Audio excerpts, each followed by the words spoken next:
Hey guys, welcome back. Today we're going to do Beyond, issue number 2 of 6 from Marvel Comics, drawn by Scott Kolins, if I remember it, and DWAYNE MCDUFFie. I need to double check that. So, okay, let's, well, you can read the whole gist if you want. You can pause the video. So Marvel did what Marvel did through the years and still doing that. You know, they throw some known and unknown characters together and then having adventures together, and you know, that's a book, right? Sometimes it works, sometimes it doesn't. There's some key characters here that I dislike or not like or even cringe at. Gonna name a couple of few in here. Anyway, so let's start where we left off in last issue, in issue number 1. So Medusa is pissed off because Venom killed Spider-Man, and she wants to have revenge. And Venom here, who's basically, Gargan, from Scorpion, so the symbiote took him over. So this is not Eddie Brock, by the way. And he says, "Beyond, you promised me a reward, where are you?" So Medusa comes in, and she kicks his ass. Venom wants to fight back, but it doesn't work. And he also gets a gun in the face from the Hood here. And so Wasp says, "Easy, Hood, putting your guns away." "Dunno, Wasp, guy needs killing. Bullets are cheap and plentiful." "That's not our call. We're taking him back home with us and turning him over to the authorities." He says, "You gotta be kidding me." Well, I'm with the Hood this time. So then Medusa comes in and she says, "As the royal consort of the sovereign nation of Attilan, I claim civil authority over this murderer." But she's getting interrupted by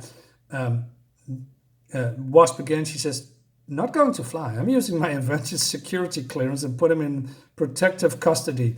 Yeah, like that is worth something. So again, she says, giving authority or civil authority, because, well, she is a queen, Medusa, over over this murderer, and under the rule law as duly established in the scrolls of Agon, I sentence him to 50 lashes.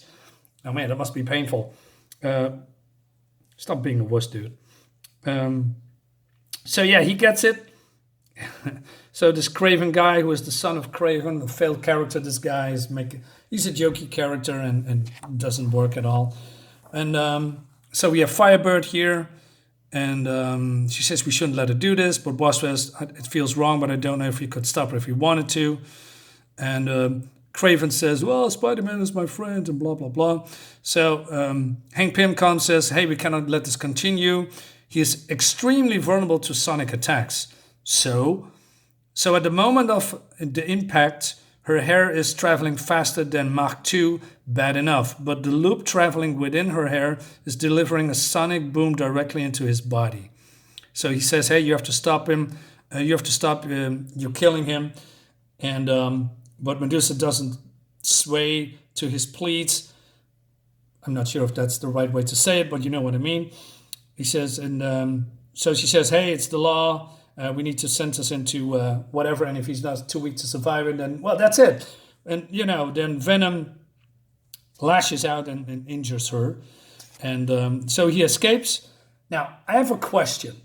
So the symbiote, as we all know, is fluid. It can change shape in every shape or form. But the man he possesses, or,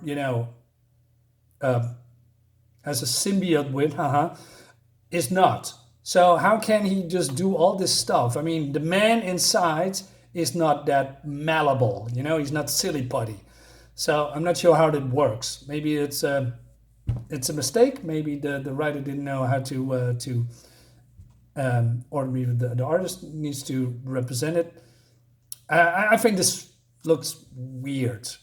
But hey, that's just me. Minor gripe, but let's continue. So Venom escapes, and it seems that he's damaging some stuff, and then falling into this beyonder world. And so they're accelerating. And so Gravity says, "Hey, I can control gravity. Maybe I can slow us down." But then something's happening to him because he's interfering with the propulsion systems and basically feeding the engines. And he says, "I cannot stop." Sucker. And they're going down very, very hard. And yeah, the big explosion looks cool. By the way, I love Scott Kolins' art. Medusa was the one that protected them all, but she's still hurt. And more jokes because oh no, he has hair in his mouth and he has a crush on her, but that's over now. You know? Oh God. Hank Pym uses this, I don't know, portable. Well, he can miniature things. You know, that's his what not really a power, but he can create pin particles, shrinking stuff. So he has a med pack here treating Medusa. But then, oh no, more jokes, guys. So Craven says, hey, where did that come from? My pocket. I keep a lot of equipment shrunken down until I need it. I submit myself to the same process when he was Ant-Man. But there are certain biological difficulties. And oh no, dick jokes. Say no more. Shrinkage is nothing to joke about. God awful. Anyway, so he gives us some painkillers. Craven wants to have painkillers too because he has a headache. Blah blah. But then this ship or whatever you call it is starting to explode.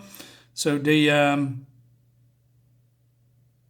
flee or just get out of the way just in time. But Gravity was still was going in there and he rescues, if you can call it that, the body of Spider-Man, and they want to give him a proper burial or something like that. But then Craven says that they are being watched, and there's this guy coming out of the woods, and he's been here for a long time. He wasn't issue number 1, by the way. And he says, who are you? What are you doing here? He says, my name is Michael. I got the same got here the same way you did. Well, almost. My group managed to get here without crashing the ship. Can I put my hands down without getting shot?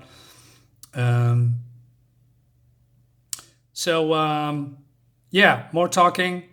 So, Wasp, if you know what's going on here, I'd like to hear it. And he also said, hey, are they okay? And basically said she's injured, etc. And so also said, hey, we need to go because it's not safe here, something like that. And there is some kind of a abandoned city a couple of miles from here. There is shelter and food. All right. Then Medusa says, that's where we are going. Maybe you should let me call that. Make that call. You're injured. So yeah, there's a small rivalry who take command.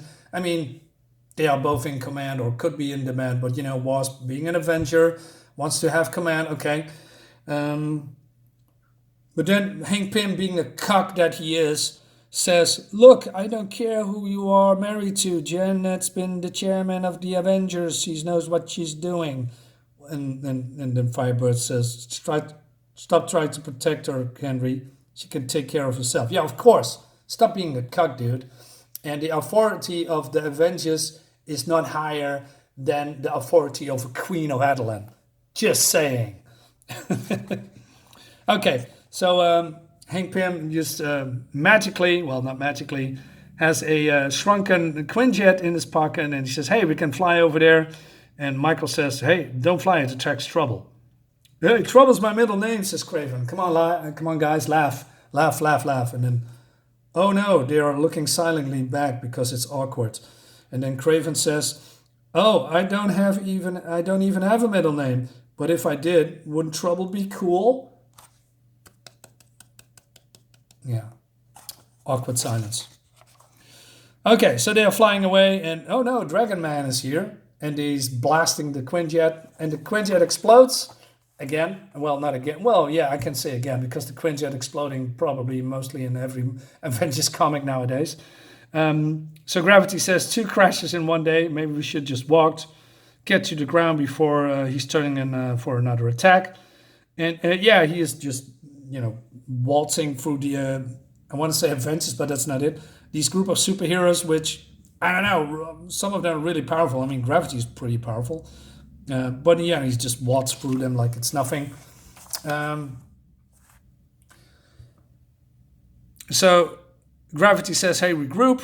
We need to try to lead them away from the injured. But then, oh no, Spider-Man, who is dead is now not dead, and he stands up and walks into the forest. And then the Hood says to Michael, "Hey, get away from here, man. That thing is gonna kill you." And then he's transforming.